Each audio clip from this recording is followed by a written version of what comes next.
But around that time, my grandfather was making a lot of connections himself with key people uh, who were feeding him information. He was a reporter. They're feeding him information on the S&G mobsters.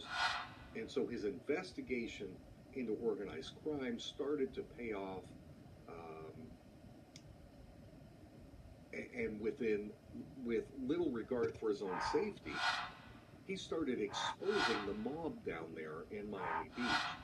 And that included exposing Al Capone's man, Russell.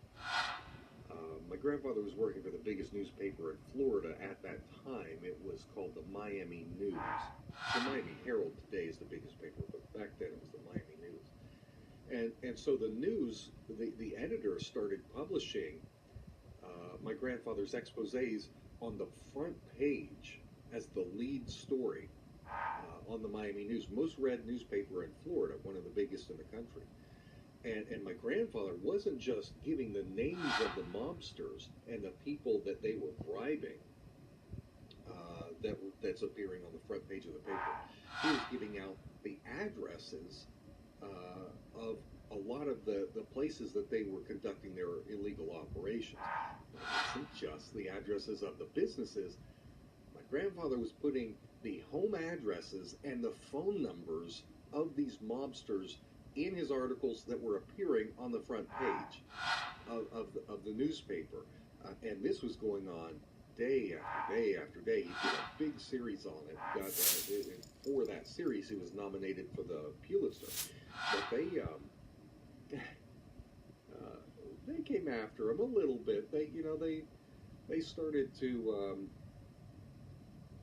to threaten him. They beat him up a few times, roughed him up to threaten him. But the good thing that happened was that his investigation, his expose was so powerful that it actually helped to kick off a United States Senate investigation into organized crime.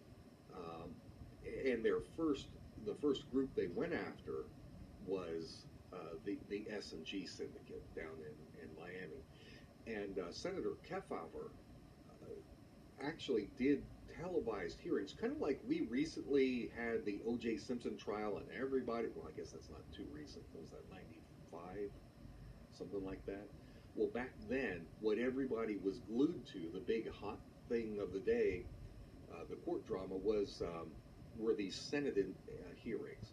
And Senator Kefauver actually went down to Miami, and they were sweating like crazy because they didn't have good AC, but it was all televised, and the people watched it. And so this took the S&G syndicate's operations, knowledge of it, nationwide. And after that, pretty much the operations wilted on the vine. So I'm proud of my grandfather for that. That's one of his the big things he did, and a lot. I think that my grandfather's work had a lot of influence on me and has shaped kind of what I want to do and the way I try and do things. I don't work for any big paper. I'm totally independent, but I try and expose crime in my own way. And in addition, and he went on to do some major exposés on the KKK, which were big back at that time.